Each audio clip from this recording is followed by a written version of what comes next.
मैं यानी आपका कथावाचक दोस्त अमित खान एक बार फिर एक बड़ी मजेदार प्रेम कहानी लेकर आपके सामने हाजिर हूं। कहानी का नाम है राहुल की प्रेम कहानी। तो फ्रेंड्स, कहानी सुनिए और आनंद लीजिए। मेरा नाम राहुल है। राहुल जो इंडिया में अर्बन लवर के तौर पर जाना जाता है। अगर किसी लड़के का नाम राहुल है तो लोग खुद ब खुद सोचने लगते हैं कि ब्रो, इसकी तो लॉटरी है, बड़ा किस्मत वाला बंदा है। कोई 5-10 लड़कियां तो होंगी जो इससे प्यार करती होंगी। राहुल मतलब मॉडर्न कामदेव, 21वीं सदी का कृष्ण। और इस राहुल नाम को रोमांस का प्रतीक बनाने का श्रेय एक ही शख्स को जाता है, अपने बॉलीवुड सुपरस्टार SRK शाहरुख खान साहब को। SRK ने DDLJ दिलवाले दुल्हनिया ले जाएंगे में अपना नाम राहुल क्या रखा कि रातों रात इस नाम की किस्मत बदल गई। लेकिन गुरुदेव, मेरे साथ ऐसा नहीं है। मेरा नाम राहुल श्रीवास्तव है। शायद श्रीवास्तव सरनेम ने कुछ गड़बड़ की है, बट एनीवे, मेरी किस्मत न SRK जैसी है, न कामदेव जैसी, और भगवान श्री कृष्ण जैसी तो हरगिज भी नहीं। मैं आज आपको अपनी प्रेम कहानी सुनाने जा रहा हूं। इस प्रेम कहानी को सुनने में आपको इसलिए भी ज्यादा मजा आएगा क्योंकि दूसरे की प्रेम कहानी सुनने में सबका इंटरेस्ट होता है, क्योंकि सुनने वाले का तो इसमें कुछ जाता ही नहीं, वह तो सिर्फ मजे लेता है। लेकिन मेरी गारंटी है कि राहुल की इस प्रेम कहानी में आप मजे भी नहीं ले पाएंगे। खास तौर पर अगर आप इंजीनियर हैं तो इस प्रेम कहानी को सुनकर आप जरूर डरेंगे। मैं राहुल श्रीवास्तव, पता नहीं क्यों मेरा भी इंजीनियर बनने का सपना था, जबकि इस प्रोफेशन में ना तो कोई अफलातून ग्लैमर है और ना कोई रुपया कमाने की ऐसी कोई बड़ी अपॉर्चुनिटी की लाइफ स्टाइल एकदम से चेंज हो जाए। एनीवे, मुझे काजल नाम की एक लड़की से प्यार था। काजल भी मुझसे प्यार करती थी। हम दोनों एक ही कॉलेज में पढ़ते। काजल आर्ट की स्टूडेंट थी। हम दोनों ही 12th में थे जब कॉलेज में हमारी पहली मुलाकात हुई। जल्दी हम दोनों एक दूसरे से प्यार करने लगे। जितना मैं काजल से प्यार करता, उतना ही काजल भी मुझसे प्यार करती।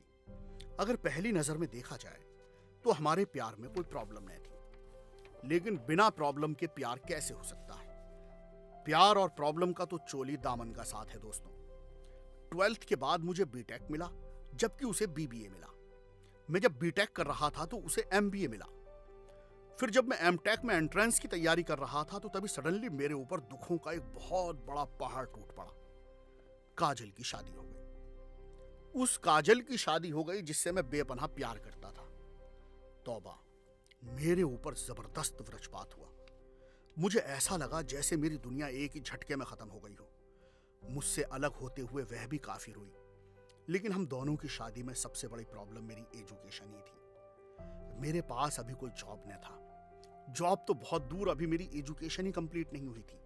और ऐसी हालत में भला किस लड़की के माँ बाप अपनी बेटी की शादी मुझसे कर देते? वह अपनी जगह सही थे। काजल भी अपनी जगह सही थी, क्योंकि उसने परिस्थिति भांपकर चुपचाप अपने माता पिता का साथ दिया। मैं ही गलत था। सारा दोष मेरी एजुकेशन का था।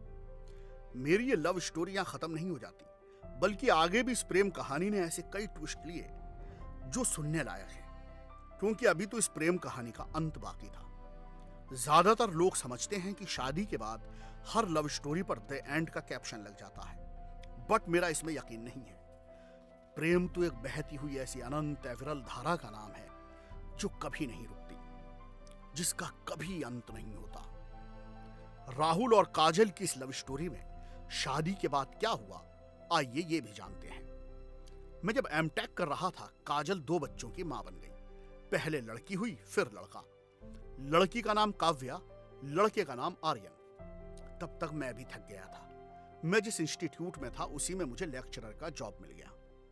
5 साल तक मैंने वो जॉब किया। मजा ही नहीं आ रहा था। सिर्फ लेक्चरर बनने के लिए तो मैंने इंजीनियरिंग नहीं ली थी, वह तो मेरा टारगेट नहीं था। मुझे ऐसा लगा जैसे मैंने अपनी लाइफ के 5 साल खराब कर दिए। काजल की बेटी काव्या जब 4th स्टैंडर्ड में थी, तब मैंने PhD करने का फैसला किया। मैंने जब डॉक्टरेट कंप्लीट की, तब उसकी बेटी काव्या ने 10th पास किया और आर्यन ने 9th किया। मुझे अब कहीं जाकर एक बेहतरीन जॉब मिला। मेरी सैलरी 2 लाख है, जबकि काजल की बेटी काव्या ने तब कॉलेज ज्वाइन किया। फ्रेंड्स, अब इस लव स्टोरी का अंत भी सुन लीजिए।